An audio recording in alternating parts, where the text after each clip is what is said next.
Coming up next on Growing Chatham, summer will be here before you know it, and North Carolina 4-H is preparing to welcome kids back to camp this summer. We are going to find out how North Carolina 4-H summer camp has impacted a young man's life.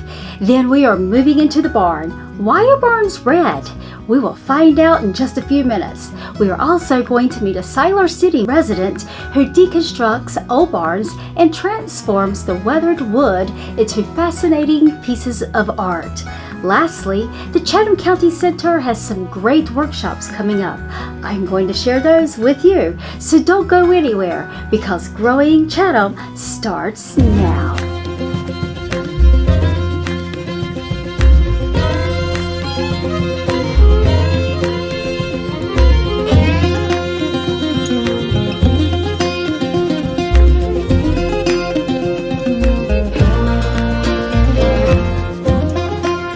Welcome to Growing Chatham. I'm Tiffany Hancock, Marketing and Media Support Specialist. Don't forget to check out our Growing Chatham monthly newsletter, where you can find today's stories plus much more. To access the Growing Chatham newsletter, just visit go.ncsu.edu/Growing Chatham 0223. For more than 80 years, North Carolina 4-H camping has taught youth life skills through centers located from the mountains to the sandhills to the coast. Each year, more than 11,000 youth from across North Carolina participate in 4-H camping programs at North Carolina's 4-H educational centers.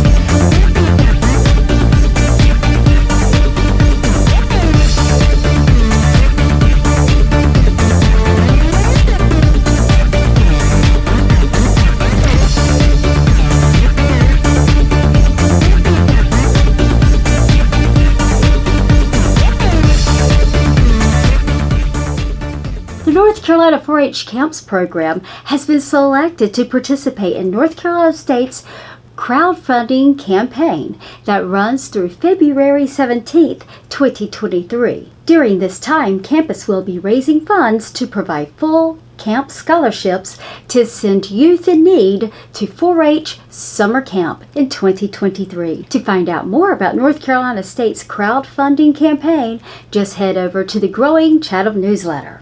Now let's meet Micah Ransom to find out how North Carolina 4-H camp has impacted him. This investment really has a ripple effect. So Micah is the youngest of 3 boys. He lives with his grandfather who has just adopted him, and he thinks camp is probably the greatest place on earth. So Micah honestly would never known nature, known about rock wall climbing, horseback riding. That's not something he'd be exposed to at home. He's got it here. He's been exposed to it here, and it's because of this experience that he's found out what he likes and what he can do. He can conquer fears, and he knows that a fear of climbing a rock wall is kind of like that fear of studying at school. It's the same fear, you conquer it. And he's doing more of that on his own. He's definitely more self-reliant, more independent. This is his happy place. He loves it here. He would have never known this had existed without the scholarship.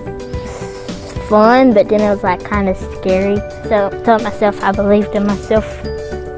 He now has that self-confidence and that reliance on himself that he can get through anything. Before this, he truly didn't have that.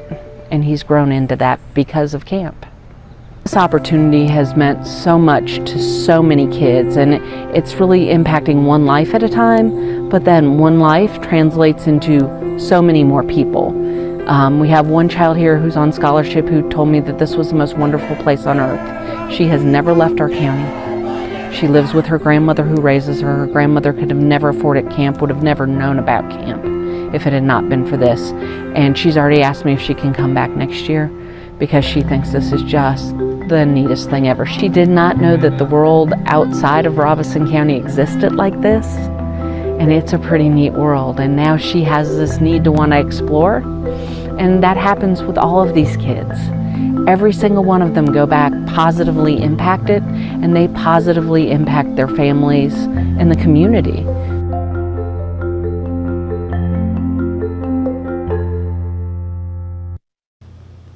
This month we are highlighting barns. Barns are built and barns are torn down. What's the most popular color to paint a barn? Many folks would say red because red is the traditional color. But why? Let's find out from the Farmer's Almanac, why are barns painted red?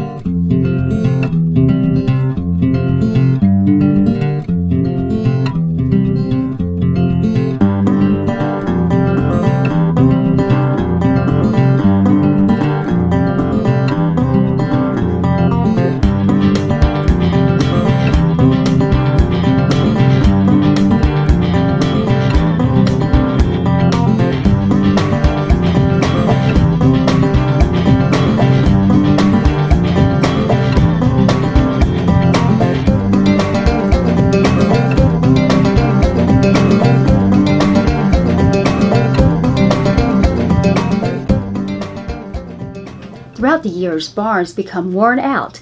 Many fall to disarray and become dangerous due to the lack of upkeep. In 2012, UNC TV's Our State shared a story that featured a Siler City resident, Roger Dinger. Roger deconstructs old barns and transforms the weathered wood into fascinating works of art. From UNC TV's Our State, here's Barns Reborn, featuring Siler City resident Roger Dinger. I always spend time with the buildings before I start. Walk around the outside, see some of the wear patterns on the wood. I walk inside the barn and try to imagine what might have happened there. So much is lost to history. I was a land surveyor in North Carolina. Oftentimes a developer would purchase an old farm. Very often there would be old farm buildings that would be in the way. I couldn't stand the thought of them being bulldozed and just hauled away, and I asked permission to take the wood, and they agreed readily because it meant less for them to haul off. I fell in love with the appearance of the wood, and I knew that I could do something with it. Filled up a pickup truck with the wood, took it home, started building things with it. That's how I got started in it, as a hobby or an avocation. I get calls from people all over the state, offer me their barns if I'll just reuse them. That's why I call myself Re-Inbarnation. You let the wood live, so to speak, really in a new life.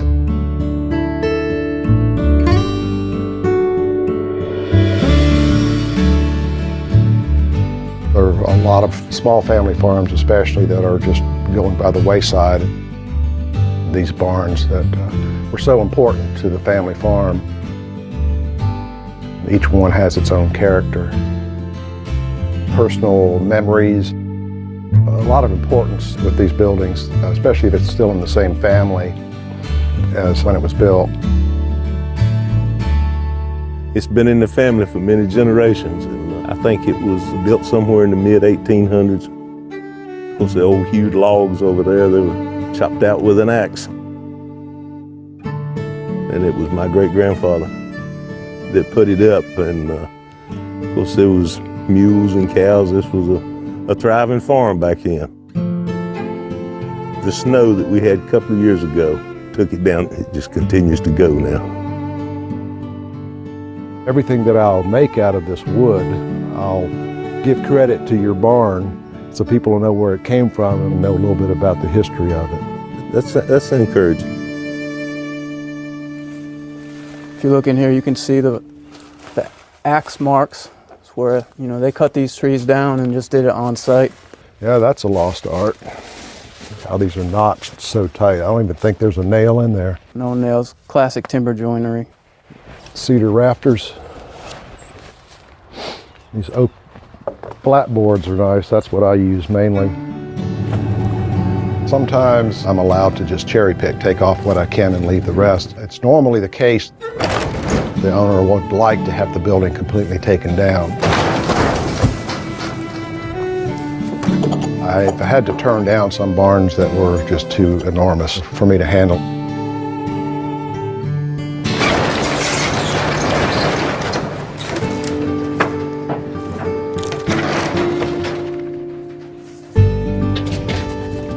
Part of the archaeology, if you will, of what I do, I always save a lot of the old hardware. These are some of the nails that I've saved over the years. So I will straighten them and then cut them to create a nail to my specifications. I find all kinds of things, rusty chains, buckles from old horse harnesses. And when I'm working on a piece, sometimes I'll just dump out boxes of this stuff and search through something that will work with the theme design of what I'm making.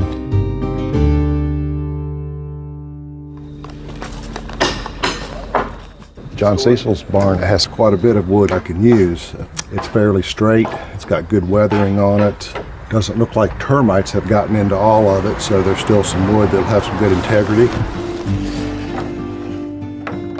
As ideas come into my head, I'll go to the stack and try to pick the wood that will work with my idea. Often it works in reverse order, where I'll spot a really unique piece of wood, I'll imagine how it could be turned into something, and let the wood sort of lead the way.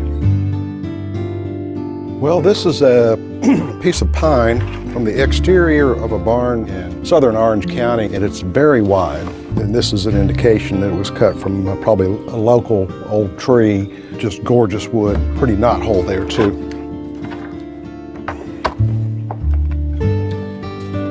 And here is a very interesting board that probably a lot of people that reclaim wood would throw in the stacks, but I see a lot of potential in this board. Just the shape that has resulted from the wearing away of the wood is just very interesting. This wood is going to have to talk to me a little bit more until I decide what to do with it.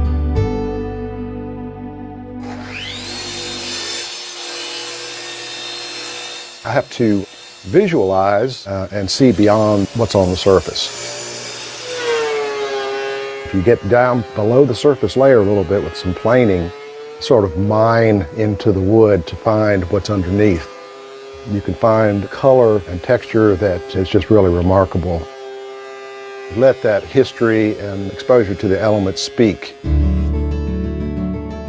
Think of the wood as being the main focal point of my pieces. It's the star of the show.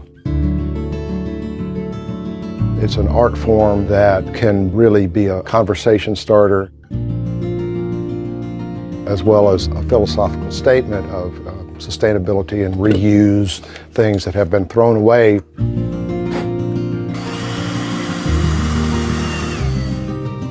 What I like to do so they have something to remember the barn with, I'll make a frame out of some of the wood. That seems to be a nice memento for them. So this is the spot. This is where it was at. Every time I look this way, I think about the old barn, how we used it, and my great-grandfather used it. It was such a sentimental piece to us. Got this little remembrance for you allowing me to recycle the wood, let it live on in another form. That's beautiful. I do appreciate it, Roger. We're gonna hang it in the family room.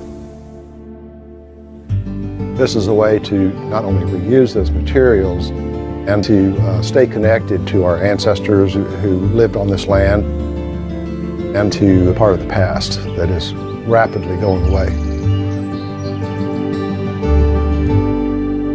What beautiful pieces Roger designed. Since this story has aired, Roger has retired from his reimbarnation business. Roger's amazing work has inspired other woodcrafters to follow his footsteps. Our North Carolina Extension agents have been working very hard to prepare and bring educational program to you. Here's what's coming up from the Chatham County Center. Save the date, mark your calendars for the Chatham County Spring Ag Fest coming up March 25th, 2023 from 10 a.m. until 2 p.m. at the Chatham County Agriculture and Conference Center in Pittsburgh. This is a free, family fun event. Shop with local vendors. There's fun and games for the kids, pony rides, 4-H activities, animals, Smokey Bear, and more. Don't miss the demonstrations that can be found throughout the festival. Come hungry for a variety of foods. We'll have several food vendors available and and ready to serve you. So we hope to see you at the Chatham County Spring Ag Fest on March 25th, 2023. 4-H Online is now open to re-enroll for the 2023 program year. Please take a few moments to re-enroll as 4-H members so you don't miss out on existing club, camp, and special event opportunities throughout the year. You can access the 4-H Online re-enrollment form by clicking on the link in the Growing Chatham newsletter. The 2023 Chatham Landscape and Green Industry Conference is coming up on Tuesday, February 21st at the Chatham County Agriculture and Conference Center at 1192 US 64 West Business in Pittsburgh. The Chatham County Green Industry and Landscape Conference provides continuing education and recertification credits for green industry professionals, including landscapers, grounds and turf managers, and greenhouse and nursery producers, home gardeners, HOA grounds managers, and anyone interested in these topics are also welcome to attend. Register online by February 16, 2023. The registration fee is $20, which includes lunch catered by Angelina's Kitchen. You can access this registration by visiting the Growing Chatham newsletter. Are you interested in vegetable seed starting? Growing your own vegetable transplants from seed can give you a head start on the growing season and access to varieties not commonly found as transplants at garden centers. Join Matt Jones, Extension Horticulture Agent, for a hands-on workshop on planting and establishing vegetables from seed. Participants will learn about seed biology, vegetable variety selection, growing media, containers, growing conditions, and diagnosing common problems. Following the lecture, participants get to practice planting seeds and transplants to take home. The cost of the workshop is $10 to cover materials expenses and refreshments. 2 identical sessions of this workshop are available to accommodate your schedule. Tuesday, February 14th, 2023 from 9:30 a.m. until 12 p.m. The workshop will also be available on Wednesday, February 15th, 2023 from 5:30 p.m. until 8 p.m. Again, these workshops are identical, so please register for just one. You can access the registration links by visiting the Growing Chatham newsletter and clicking on which date you'd like to attend. Watch Forest Her webinar on taking action for conservation, where to start. In the latest webinar in the 4-part Forest Her conservation series, participants explored the process of going from I have land to actively practicing conservation on their property. It can be tough to know where to start, so the speakers broke things down into a clear step-by-step guide. Landowners will find out where they are in the process and practice honing their goals to provide the best chance of success. You can view this webinar and all past webinars on the Forest Her YouTube channel. The video is also available in the Growing Chatham newsletter. The Chatham County Horse Health Clinic is returning Saturday, March 4th, 2023 from 8 a.m. until 12 p.m. at the Chatham County Ag Center, 1192 US 64 Business West, Pittsburgh. Payment is required on site, cash or check, to Chatham County Mobile Vet Services. Appointments are required. You'll need to contact Christina Britt. Christina's contact information can be found in the Growing Chatham newsletter, or you can simply call her at 919-542-8242. So don't forget, make your appointment by contacting Christina. Register for the Piedmont Regional Beef Tour coming up March 24th at 8 a.m. The Piedmont Beef Tour will begin at 430 State Highway 49 in Asheboro. Learn more about forages, quality grades, evaluating finish, beef processing, pricing beef, and more. Transportation to farms will be provided. There will also be a tour of the Piedmont Custom Meats Processing Facility. You must register by March 13th to join the tour. You can access the registration tour by visiting the Growing Chatham newsletter. Coming up is Shepherd Boot Camp. New and beginning sheep and goat farmers learn about the basics of small ruminant care and learn about hoof trimming, restraint, vaccinating, ear tagging, record keeping, parasite control methods, and more. The orientation session is scheduled for February 22nd from 6 until 7 p.m. via Zoom. The online training begins on February 22nd through March 8th. This is a self-paced training. Demo day will be held on March 10th from 9 a.m. until 4 p.m. The Shepherd Boot Camp is limited to 25 participants. The cost for the Shepherd Boot Camp is $25. To register and to pay for this event, just visit the Growing Chatham newsletter to access the link. Project Learning Tree North Carolina presents Youth Educator Training, The Nature of Fire. This training will be held on Friday, February 10th, 2023 from 9 a.m. until 4 p.m. at Turnbull Creek Educational State Forest in Elizabethtown, North Carolina. The workshop fee is $10. The registration deadline is Friday, February 3rd, 2023. If you should have any questions, you can contact Monique McCoy at moniquemckoy@ncagr.gov. The registration fee for this workshop has been reduced with support from the North Carolina Forestry Service. The registration link is available in the Growing Chatham newsletter. North Carolina Forest Service hosts Flame Week with Turnbull Creek Educational Forest staff from February 6th through the 10th, 2023. Join the North Carolina Forest Service staff and partners for FLAME, which stands for Fire, Learning, and Mitigation Education, a week series of online webinars to explore and learn about wildfire and prescribed fire. Over a period of 4 days, staff and participants will discuss prescribed burning using weather forecast and modeling to anticipate wildfire activity, forest protection burning laws, and wildfire risk in North Carolina. To attend any portion of the Flame Week event scheduled, registration is required. Spots are limited, so register early. You can find the registration link in the Growing Chatham newsletter, as well as the daily schedule of events. Mark your calendar for this upcoming 5-week series, Managing Your Blood Pressure. Is managing your blood pressure one of your goals for this year? Or maybe you're thinking, now is the time. Join a 5-week series designed by registered dietitian, Family Consumer Sciences agent Tara Gregory using American Heart Association and National Heart, Lung, and Blood Institute recommendations. These classes will give you tools to better care for yourself and your blood pressure. Classes will begin on March 30th and will be held on each Thursday through April 27th from 1 until 2:15 p.m. Each week, participants will receive a $20 voucher to spend at the Pittsburgh Farmers Market to support and encourage more vegetables and to connect to our local foods. So don't forget to mark your calendars for this class that begins on March 30th. Registration information will be posted in the March edition of Growing Chatham.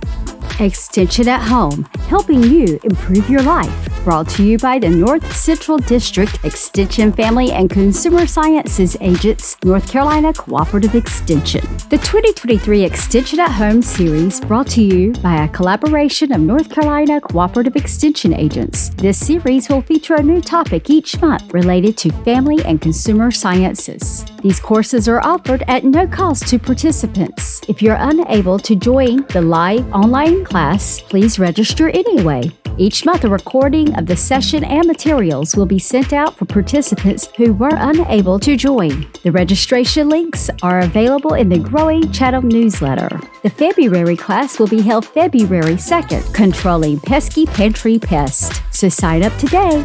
Chatham County Libraries is excited to announce the award of a $17,000 Food Literacy Center grant from the State Library of North Carolina. In partnership with Chatham County Public Health Department and the North Carolina Cooperative Extension Chatham County Center, Chatham County Public Libraries has received a grant to purchase a mobile teaching kitchen and curriculum to advance food literacy programming at all library branches. Instruction will be held monthly monthly and will be conducted by staff from North Carolina Cooperative Extension Chatham County Center and the Chatham County Public Health Department. Join Family and Consumer Sciences Extension Agent Tara Gregory on Friday, February 24th at 10:30 a.m. at Rand Memorial Library in Siler City. Food safety in your kitchen.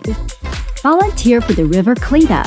Come join us as we restore Loves Creek's beauty in Siler City. We'll walk the greenway along Loves Creek, picking up trash on Saturday, February 25th from 1 until 3 p.m. If it should rain, the rain date is set for Saturday, March 4th from 1 until 3 p.m. We'll gather at Bray Park in the parking lot at 700 Austin Bridge Road, Siler City. Adults and youth aged 12 and up are welcome to volunteer. Gloves and trash bags will be provided. Participants are encouraged to wear shoes and boots that are water safe. Liability waiver will be required for each participant. Available at the site, or you may download it to sign and bring with you. Youth ages 12 through 15 years old must be accompanied by a parent or guardian. Thank you for joining me today. Don't forget to check out the Growing Chatham newsletter. If you don't have time to read through the newsletter, there's a Growing Chatham podcast that you can download. The link to download the podcast can be found in the Growing Chatham newsletter. Just visit go.ncsu.edu/Growing Chatham 0223. I'll be back in March with updates from our extension agents and new stories to share. Until then, take care and have a great February. I'm Tiffany Hancock for North Carolina Cooperative Extension, Chatham County Center. Bye.